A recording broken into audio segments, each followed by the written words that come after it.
Hoje nós vamos comentar tudo sobre Que Chegue Até Você, Kimi ni Todoke. E, gente, assim, eu já vou começar dizendo que é muito difícil assistir essa série e não se encantar pelos personagens, especialmente pelos protagonistas, que têm um sentimento muito puro. Então, assim, você assiste e se encanta muito pelos personagens, pelo sentimento deles. E sempre que a gente assiste um dorama, tem essa questão muito interessante, a diferença cultural, né? Eu vou comentar disso um pouco mais pra frente, mas é muito interessante porque a gente não vê eles se tocando ali, praticamente não tem toque, é muito diferente do que a gente está acostumado a ver, e mesmo assim a gente sente a emoção deles, o sentimento deles, isso consegue ser passado pra gente. E aqui nós vamos acompanhar a Sawako. Ela enfrenta um momento bem complicado no primeiro ano, porque ela sofre um certo bullying ali do pessoal. Além disso, ela se sente muito sozinha, eles nem chamam ela pelo nome, e então dá pra ver que ela está num momento muito delicado. E o Kazerai é uma das únicas pessoas que conversa com ela, que trata ela bem, e eu acho que não é nenhum exagero dizer que eles se apaixonaram à primeira vista. A gente descobre um momento em que eles se conheceram e que os dois sentiram algo especial naquele mesmo momento, e desde então eles sentem algo especial um pelo outro, mas eles não conseguem dizer. Ela se inferioriza muito, até por isso mesmo dela sofrer esse bullying, ser meio menosprezada ali no colégio. Então ela se inferioriza muito e acha que ele nunca gostaria dela. E já ele acha ela super inteligente, linda e interessante, também acha que ela não gosta dele. Então eles não falam isso um pro outro, e a gente vai ficando agoniada ao longo dos episódios, querendo que eles falem sobre isso. Com certeza tem momentos que eu queria entrar lá e falar por eles, porque eles não se comunicam muito bem, na verdade a comunicação é péssima. Tem momentos que eu me perguntava, gente, eles não vão falar nada. E tem essa questão cultural, onde lá eles não estão acostumados, né? No Japão eles não falam tanto assim sobre o sentimento, não são tão abertos assim. Além disso, tem o fato de que eram duas pessoas tímidas, especialmente ela, então isso dificulta ainda mais essa questão de falar sobre os sentimentos. Prova disso é que a gente vê outros personagens, apesar da questão cultural, falando com mais facilidade sobre o que eles sentem, sobre gostar um do outro, amar um ao outro, e os dois demoraram bastante, então eles não tinham essa iniciativa. Ele tem um certo medo de assustar ela e acabar afastando ela, e ela é extremamente tímida e jamais tomaria essa iniciativa de falar com ele. E é muito bonitinho de acompanhar os dois, né? Uma relação muito fofa, eles vão se tornando amigos, vão se conhecendo, mas não tem coragem de falar um com o outro. Ele sente o ciúme dela em diversos momentos, até tem um momento que eu acho interessante, que é quando ele vê ela conversando com o Ryu, ele fica com ciúmes e puxa ela ali, né, sai correndo, e eu pensei, agora ele vai falar com ela, e ele não fala, e ela também não pergunta, né, como assim você não pergunta? Ele pergunta se ela gosta dele lá, e ela fala que não, mas fica nisso. E ela também não questiona ele, mas porque você tá me perguntando isso, né? O diálogo, gente, diálogo. Faz muito falta o diálogo. Eu vou assistindo e ficando agoniada que às vezes eles não falam as coisas, especialmente quando tem aquele mal entendido, onde os dois acham que um rejeitou o outro e na verdade foi tudo um mal entendido, uma falta de comunicação. Mas depois as coisas se resolvem e eles finalmente ficam juntos, assim. É uma história super fofa. E começou ali na amizade. Eles tiveram a oportunidade de se conhecer, de realmente entender um ao outro, e aí depois eles começam a namorar, que eu acho que é o momento que causa mais estranheza, porque a gente não vê eles se beijando, não vê nenhuma demonstração de afeto muito grande fisicamente falando, né? Não tem essas demonstrações de afeto que a gente está acostumado, então faz muita falta ali, pelo menos um beijo, nem que seja um selinho, a gente poder ver, e isso não acontece, né? Nos doramas a gente não tá acostumado a ver isso, e não é diferente aqui, então faz muita falta às vezes essa demonstração física de afeto, mas ainda assim a gente consegue perceber o quanto eles se gostam, o quanto eles se amam. E além disso, nós temos outras figuras importantes para Sayako, a Shizu e a Ayane, né, que se tornam amigas dela. E eu achei muito legal também poder acompanhar a construção dessa amizade, porque a Sayako se sentia muito sozinha. Apesar dela ter o Kazeraya, que tratava ela bem e foi se aproximando dela, foi muito importante ela criar esse vínculo com as garotas, porque ela se sentia muito sozinha. E a gente vê em diversos momentos como ela se sente grata de ser convidada para simplesmente ir na casa, fazer alguma coisa, por ser considerada amiga. Então, realmente, ela tinha autoestima muito baixa, ela tinha problemas com isso, e, assim, elas foram fundamentais, as amizades, para ela se reconhecer, né? perceber que ela é importante, que elas gostavam dela como amiga e até mesmo para ela ter coragem de falar com Kazeraya sobre o que ela sentia e acabar com aquele mal entendido. Então as duas são fundamentais para ela. Eu achei a amizade delas linda que foi sendo construída e tudo isso foi fazendo com que ela se tornasse mais forte. Durante ali a série a gente acompanha ela no primeiro, segundo, terceiro ano indo para a faculdade e ela tem uma evolução enorme. Então ela começa a ficar um pouco mais autoconfiante, ela começa a fazer mais amizades, a entrosar com a turma ali no segundo ano. Então a história dela vai mudando e com certeza essas amizades foram fundamentais para ela. E nós também acompanhamos a narrativa das amigas dela. A Ayane é uma super amiga e nós acompanhamos ela com um término bem complicado logo no inicinho. Inclusive, essa é outra questão que pode assustar algumas pessoas, né? Como eu disse, tem muitas diferenças culturais que vão sendo mostradas quando a gente assiste um dorama. E aqui não é diferente. E tem ali momentos em que acabam chocando muito a gente, como essa própria questão do término, o namorado bateu nela e ela falando disso com certa naturalidade.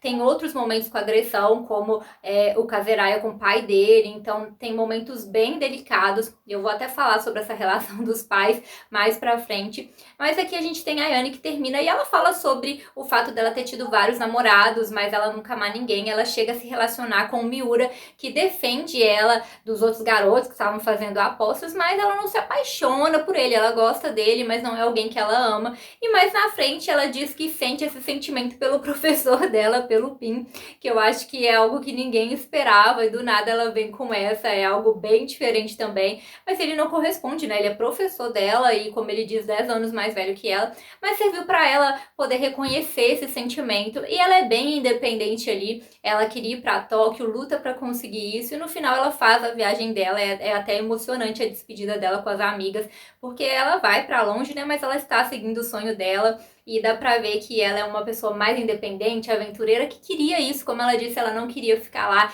e ela corre atrás dos sonhos dela. Já a Shizu é totalmente diferente. Ela tem um jeito um pouco mais truculenta, então ela é aquela pessoa que chega e fala a verdade, te xinga se for necessário. E ela não percebe que o Ryu gosta dela. Os dois ali, como ela disse, são como irmãos. Eles cresceram juntos, são melhores amigos a vida inteira. E ela chega a achar que está apaixonada pelo irmão mais velho dele, até que ela descobre que ele está noivo e percebe, né, que não era por esse lado, ela tem um carinho por ele, mas aí ela desencana dessa ideia e o Ryu sempre amou ela e chega um momento em que ele fala isso pra ela. Eu acho também muito fofo como ele respeita ela nesse aspecto, apesar de tudo, mesmo quando ele fala dos sentimentos e ela não corresponde ali naquele momento, ele continua ao lado dela, sendo o melhor amigo dela e sempre foi assim. Então eles estão lado a lado, tem uma relação muito bonita e ela demora um pouco a perceber que ela também ama ele nesse sentido, não só como um irmão, mas que ela quer ter essa vida ao lado dele. E ela percebe isso no momento mais delicado, que é quando ele vai sair para estudar, né? Vai conseguir ir para uma faculdade, jogar, e aí é quando ela fala pra ele que ela também o ama e ela até chega a ser egoísta nesse momento, falando que não quer que ele vá, mas depois ela reconhece esse erro porque ele abriria mão de tudo por ela e ela reconhece e manda que ele vá. E aí é muito bonita a relação dos dois também, a gente consegue ver eles pouco juntos depois disso, até porque não tem essas grandes demonstrações de afeto físico, mas dá pra ver que os dois se amam e ele faz a promessa para ela de que vai retornar e que eles vão se casar. Então é muito bonito que eles se compreendem nisso e ele sempre deixou claro que sempre vai amá-la e que está disposto a ficar com ela mesmo separados e que depois vai voltar para poder casar com ela. E ela se dispõe a esperar por ele e eu confesso que eu até me emocionei ali no momento em que ela torce por ele depois de tudo, que ela tem que abrir mão do que ela queria, que é ele ficar com ela, e ela torce por ele também na despedida deles e eu achei eles super fofos. Claro que eu queria ter visto mais eles juntos, mas fica ali a promessa de que eles vão se casar e eles se amam e ela finalmente percebeu que é recíproco. Voltando aqui para Sayako e para o Kazeraya, um outro ponto que a gente consegue perceber muito de diferença cultural é a relação com os pais. Ela se dá muito bem com os pais dela, eles são carinhosos, compreensivos com ela, apesar de ser mostrado pouco, a gente percebe a relação que ela tem com eles. E um ponto aí que talvez algumas pessoas tenham achado estranho é essa diferença que, por exemplo, ela começa a namorar, está namorando há um tempo e os pais não sabiam, e eles se conhecem por acaso, e o mesmo acontece com ele, que está namorando com ela e o pai dele conhece por acaso ela ali, então tem essa diferença ali, a gente não vê um indo na casa do outro, namorando em casa, isso não é mostrado. Além disso, tem a relação muito complexa ali do Kazeraya com o pai dele, e assim, gente, é claro que eles tentam minimizar as coisas depois, né? Mostrar que o pai dele sempre teve orgulho dele, guardava as lembrancinhas, mas mesmo assim eu acho a relação deles bem complicada, porque o pai dele agride ele, e isso é demonstrado como algo normal. O pai dele agride ele, trata ele muito mal, xinga ele, humilha ele.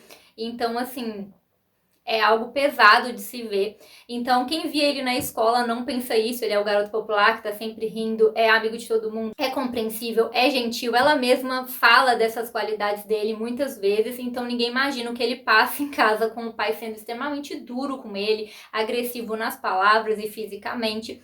E ali depois a mãe dele tenta mostrar pra ele que o pai dele ama ele e tem orgulho dele.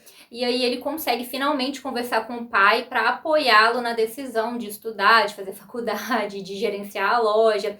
E aí finalmente eles conseguem ter uma conversa. E apesar de ter ficado tudo bem, eu confesso para vocês que eu achei a relação deles muito complexa e muito complicada, e fiquei com muita pena dele. Que bom que ali, pelo menos no fim, eles conseguiram conversar e ele conseguiu entender um pouco o pai dele e vice-versa também, e as coisas melhoraram um pouco. Mas mesmo assim eu fiquei com pena dele nesse aspecto. Já ela tem uma relação muito melhor com os pais dela, que super apoiam ela e são super compreensivos, e dá pra ver que os dois vão amadurecendo o relacionamento com o tempo. Ali no final é bem bonito ver o quanto eles estão conectados. Ela fala sobre isso, né, da profundidade que eles chegaram e como eles vão ampliando esse sentimento e também vão ampliando essa intimidade deles. E ali no fim, apesar dela viajar, a gente vê que eles estão dispostos a esperar um pelo outro, a continuar se falando, se amando. E temos o reencontro deles no final, ali uma passagem temporal, para demonstrar pra gente que eles realmente ficaram juntos apesar do tempo e apesar de tudo, consagrando aí o amor dos dois. E, gente, eu adorei, claro, né? Assim, eu amei ver os dois juntos, é uma história muito bonita, muito fofa, e como eu disse, apesar de não ter tanta demonstração física, fica muito nítido o amor dos dois, a gente torce por eles, se incomoda quando eles não falam o que sentem, então é impossível não torcer por eles. E quem tenta atrapalhar essa história é a Kurumi, que se faz amiga da Sawako, chega ali como quem não quer nada, ai, sou sua amiga, isso e aquilo, e depois ela descobre que ela na verdade não gostava dela, fingia, inventou ali boatos contra as amigas para que ela ficasse sozinha, tinha inveja dela porque ela queria ficar com Kazeraya, então assim, na verdade era uma amiga da onça. E a Kurumi, ela deixa muito claro que ela não é amiga da Sawako, que ela não gosta dela, que ela não quer ter nenhum tipo de relação com ela, que elas são rivais. E a Sawako, gente, ela é praticamente uma santa, porque ela é super compreensiva. Tem alguns momentos que me irrita o fato dela não falar, né, a timidez ser excessiva, sim, porque eu quero que ela se expresse. E, inclusive, eu gostei muito dos momentos em que ela fala pra ele o que ela sente, que ela enfrenta as garotas no banheiro, os momentos em que ela mostra quem ela é, a decisão de ser professora, de correr atrás do que ela quer. Então, é legal ver os momentos em que ela percebe a força que ela tem, e em muitos momentos ela fica calada e deixa as coisas acontecerem. E ela é praticamente uma santa ali, amigona, e ela entende a Kurumi, não fica com raiva dela, apesar de tudo que ela fez. Sempre se dispõe a conversar com ela, a ser respeitosa com ela, até que chega ali no final e a Kurumi se arrepende de tudo isso, né? Porque ela pede a ajuda dela para poder estudar. A Sawako ajuda ela, ela consegue passar e depois disso ela pede desculpa por tudo. Ela se arrepende do que ela fez e no final elas viram amigas, gente. A Sawako diz ali que elas são amigas e, assim, perdoa ela por tudo. Então ela tem um coração muito grande, porque a gente vê como ela não guarda mágoa, e mesmo quando a Kurumi tratava ela super mal, ela estava ali disposta a ouvi-la, a respeitá-la, e no fim elas se tornaram amigas, tudo ficou bem pra todo mundo ali, tivemos um final feliz. E vocês, o que vocês acharam da série? Vocês gostaram, não gostaram, esperavam mais? Deixa tudo aí pra eu saber nos comentários, quais casais vocês queriam juntos, pra quem vocês torceram, deixa tudo aí pra eu saber. Então é isso, galera, tchauzinho!